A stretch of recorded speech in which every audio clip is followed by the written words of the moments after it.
Hey guys, it's Amy at Zoe Beck, and I'm going to do my May 2025 book haul. So I didn't do as well as I was hoping, but it was my birthday month. So of course I bought books for my birthday from myself as well as from gift cards and from my brother. My brother and I's birthday are a day apart, and so we don't buy each other gifts. We just say, hey, go buy something and it's from me.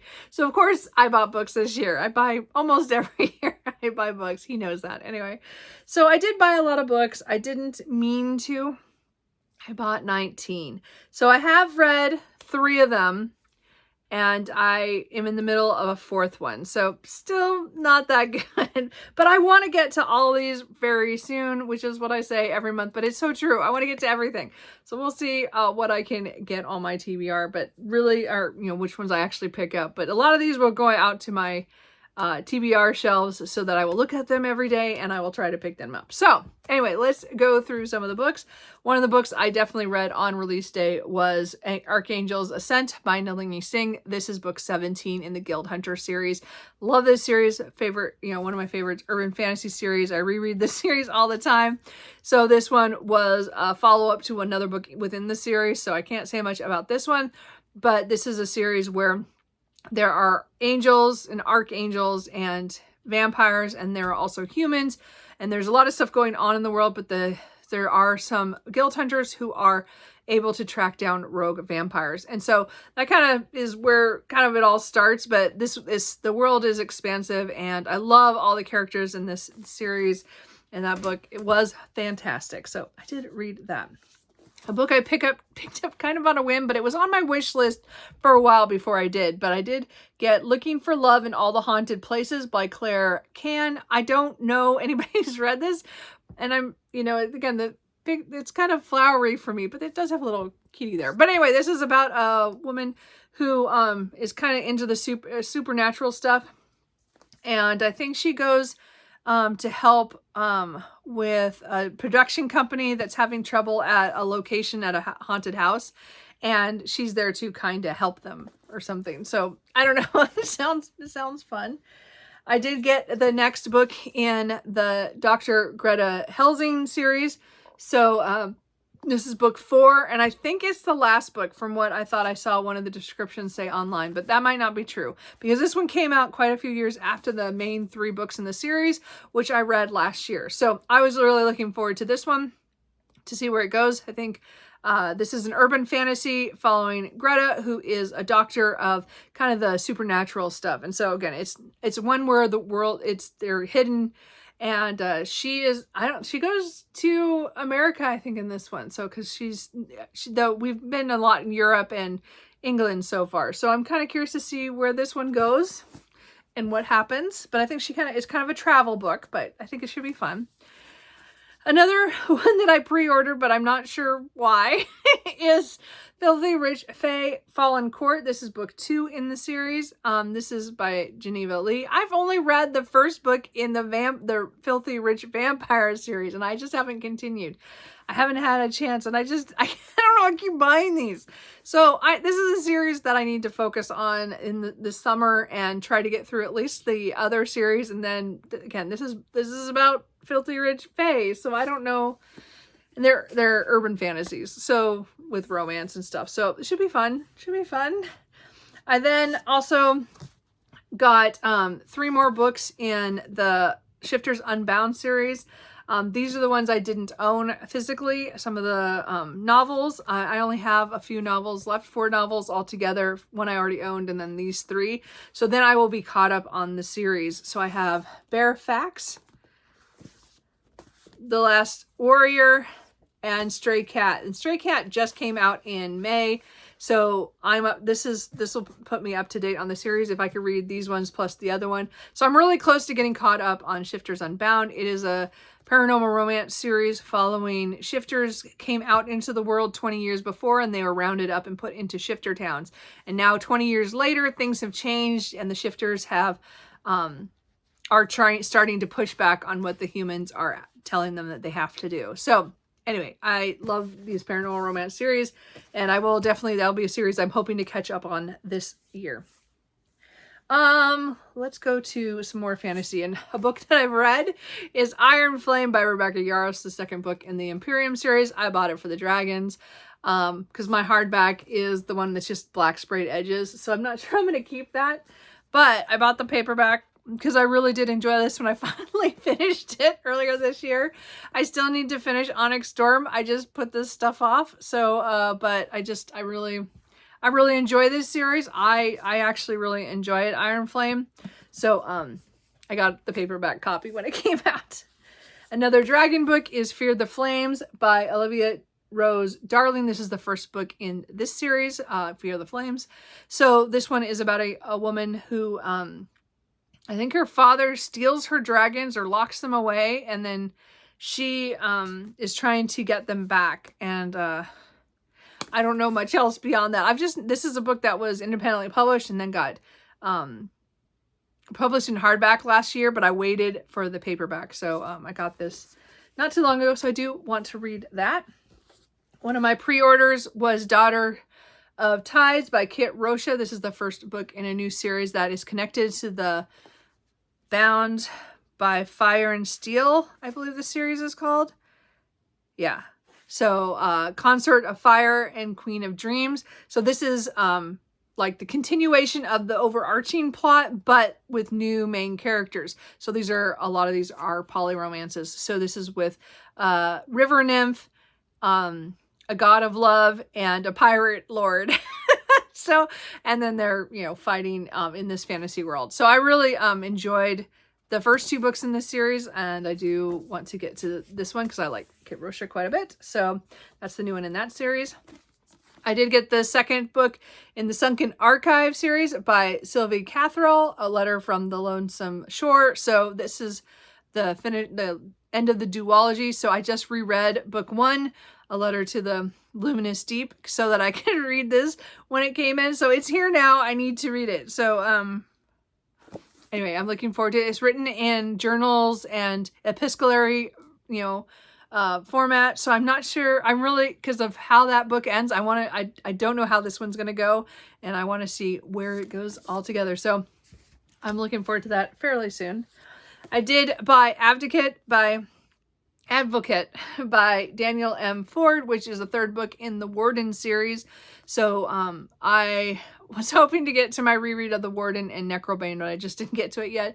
But this is the third book we're in the Warden series. The Warden, she is sent to this small town, and she is there to protect them, but they are on the edge of the wilderness, and some not so good things are happening in the woods, in the hills beyond. So it has good atmosphere and magic, and pretty much kind of found family, I think, in the other two. So I'm curious to see where it goes after what happened in Necrobane. So I do want to get to this, but I think I need to reread the other books first. And then one I did read just the other day is Cross Dark Seas by Clara Sager. This is the 0.5 novella for Beneath Black Sails. I decided to read that before I started the main series, because this did technically publish a couple of weeks before the other one. So we are following Avis, whose father wants her to marry for his own gain, and she wants to marry this other guy, so she runs away with him, and they are pursued, and at some point they end up on a pirate ship. Anyway, I really enjoyed this for a background story, and then like I said, I'm looking forward to actually picking up Beneath Black Sails, hopefully really soon. But I did enjoy this, so that one I did read. Okay, and then the last section is the contemporary books.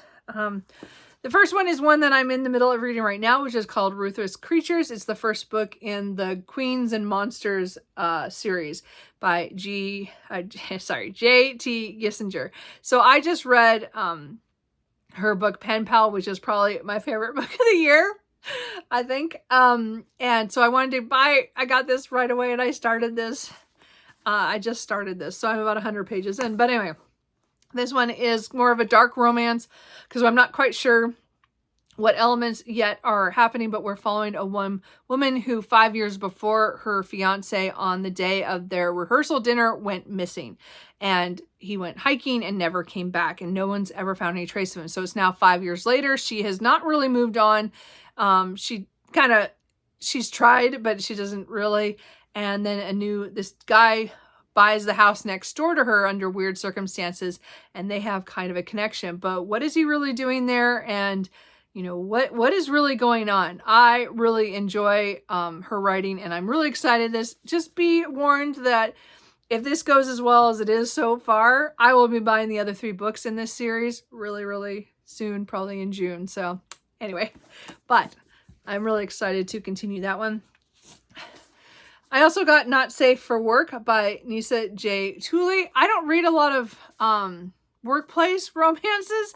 So this one is, I think, the main character, I don't know if they were up for the same promotion and he got it, or he got it because he was somehow family or something. I don't remember how it goes, but they go on a executive training retreat to paradise, I guess. I'm not sure where. And something happens and they get both put into the honeymoon suite by accident. And so it's kind of forced proximity with enemies, rivals to lovers kind of thing, I think. I don't know. It sounds good. She's the author of Trial of the Sun Queen in that series, which I haven't got to that fantasy romance yet, but this one sounded good. So I picked that up. I also picked up The Conditions of Will by Jessa Hastings. I did not like Magnolia Parks. I only read like the first couple chapters, and I just didn't, from the library, so I just I didn't care. Anyway, so I'm hoping this one will go better for me, but it just sounds so good about a woman who is kind of estranged from her family, but has to go back home when her father passes away. And there's something weird going on in the will, but she has to deal with relatives and people she doesn't want to deal with, except to her younger brother. I think it's her younger brother. One of her brothers she does get along with, and he's going through his own issues. And then he brings someone along that she interacts with, and we'll see how that goes. So anyway, I just wanted to try one of her books, and I thought this one was, I wanted to really try a book because I just didn't get along with the idea. The Magnolia Park series just doesn't call to me. To me, that's just over, the drama just is not it. But this is kind of a different drama. I think this is more on my speed of what I would read. So we'll see what happens. And then the last books are some sports romances. Kitty, you're out of frame. That's Cooper. Anyway, I got The Rest of the Story by Tal Bayer. So I have heard about, then I moved it and I did bad. Anyway, this is a sports hockey romance where I think I don't know if they're co-captains. I know he's an older player. I think he's trying to help with some younger players, and I think the other guy is either the other captain or is on the team, and there's a male romance in this. But I hear it's really good and hard-hitting, so I got that at some point this month. I then got The Deal by Elle Kennedy. This is one of those books that even when I wasn't reading contemporary romance, I had heard about it and thought about getting it at some point. It is campus romance. It's I think it's fake dating, and she's going to tutor him. And then she asked him to, I think as to pretend that they're dating. So someone else doesn't, will leave her alone. I'm not positive what the plot line is.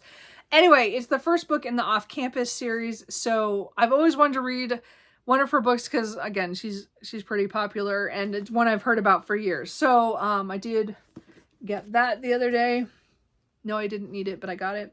And then the last book was really, of all these books, kind of a one I bought on a whim one night. And I think it's just because I keep hearing so many people talk about it that I want to try it for myself. So I got Binding 13 by Chloe Walsh. And this is the first book in the Boys of Tommen series. So I think this is college sports romance, but I think they're very hard-hitting. So we'll see. I just know it has to do with a rugby player, and then he meets a girl who I think is very shy, or there's something going on there. I'm not sure. And I'm sure it's traumatic. I don't even know. I just know a lot of people love that series, and I wanted to try it, and I bought it on a whim one day. So anyway, those are all the books that I bought in May. Really, I still bought a lot, don't get me wrong, and I really need to calm it down because I'm trying to read more books off my shelf than I have, but I still, I still keep buying. It really is another hobby than just reading. I love collecting books. So we'll see what I can do. June should be a little calmer, except as I already told you, I have a couple pre-orders coming in, and I'm probably going to buy the other 3 books in the Queens and Monsters series. I don't think I can not read buy those books. So we'll see. We'll see. Anyway, have you guys read any of these books, or any of these ones that you've really liked, or you think I should get to sooner rather than later? Let me know. Anyway, and Cooper and I will see you guys later. Bye.